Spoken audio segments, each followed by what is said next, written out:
Let's talk numbers. Let's talk stats. You know why? Because I'm a numbers guy, B. I'm a stats guy. And yesterday I saw a tweet with a very big number on it. And this is what the tweet said from Mike Coppinger from The Athletic. This is what he wrote. Breaking. UFC 251 headlined by Kamaru Usman and Jorge Masvidal generated approximately 1.3 million pay-per-view buys on ESPN+. Multiple sources tell The Athletic.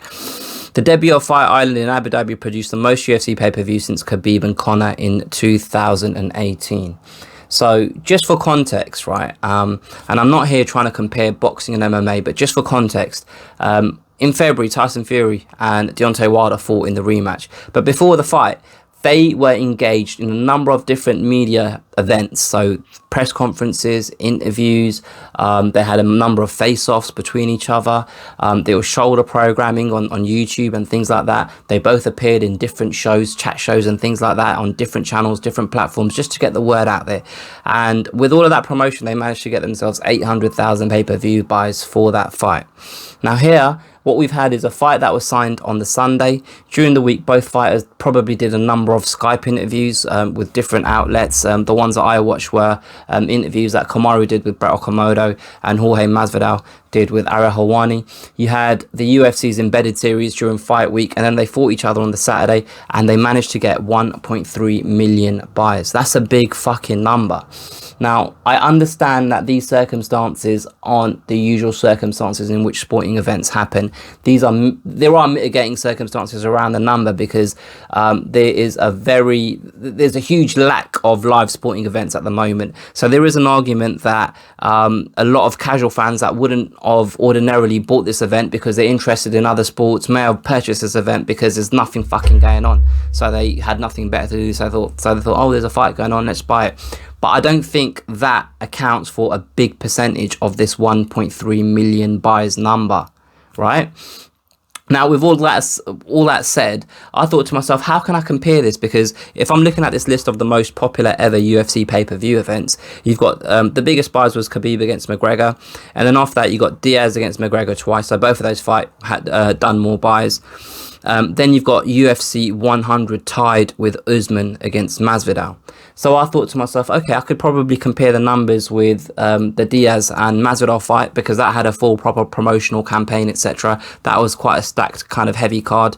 And that card did, according to the numbers that I've seen online, so they might be wrong, that did 925,000 buys. So even in these times of pandemic, I don't think you could say that because of the virus and a lack of sport going on, that they managed to convince 400,000 people to buy the event. Do you know what I mean? So what does this say? To me, this says that Masvidal is a bona fide fucking star. And he's basically the second biggest star that the UFC have. And this worries me a little bit. And I'll tell you why it worries me.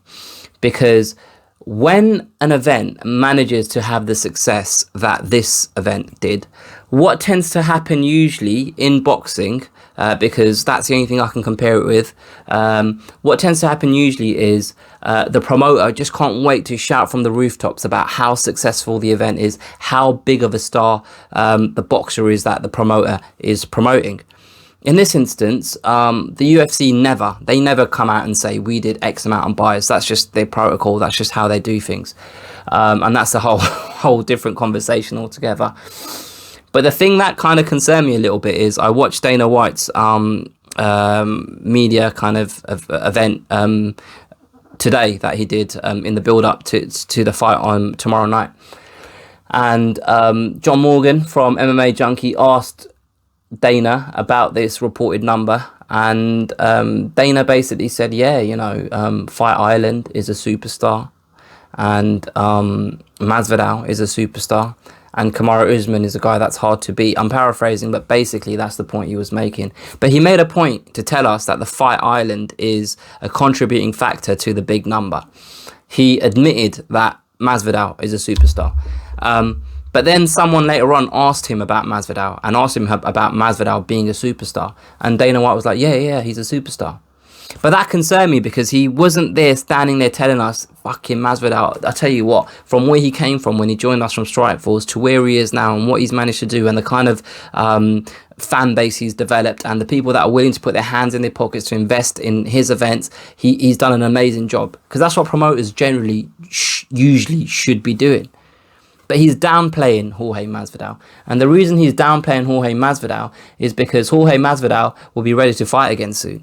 And they're going to be going through this same fucking palaver again. The same kerfuffle, the same entanglement will happen again. Where Dana White and Jorge Masvidal's management team are going to be going back and forth on numbers. And this is what I deserve. No, this isn't what you deserve. You deserve this. No, we deserve way more than that. But the problem here is Masvidal was on the brink of a title fight and he was negotiating his purse for a title fight. That's tangible because this is the biggest fight of his career. Now when he goes away and he comes back to fight someone in the welterweight division, I don't know, for argument's sake, Tyrone Woodley, Kobe Covington, Leon Edwards, I just put any kind of top contender in the welterweight division's name against Jorge Masvidal's. What is the tangible kind of figures that Masvidal's team can say that this is what my fight against X fighter, this is what I deserve in this fight? I don't know. And there may be a situation where we end up in the same predicament we were in just literally kind of this time 2 weeks ago when Gilbert Burns was the guy that was meant to be fighting Kamaru Usman and Jorge Masvidal was just tweeting about the UFC and the pay structure and the fact that fighters deserve more of a cut of the pie.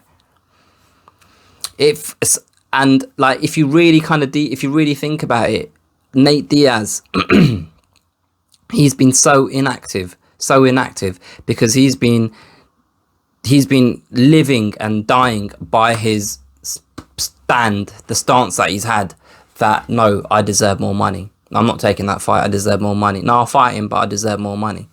Do you know what I mean?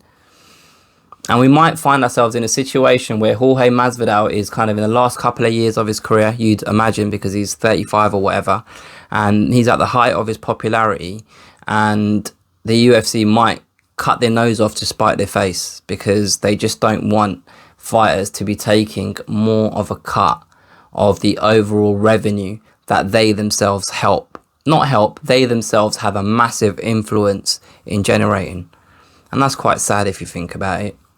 Let me know what you guys think. Put your comments below. Let me know what you think about the numbers. Let me know what you think about the points that I've raised.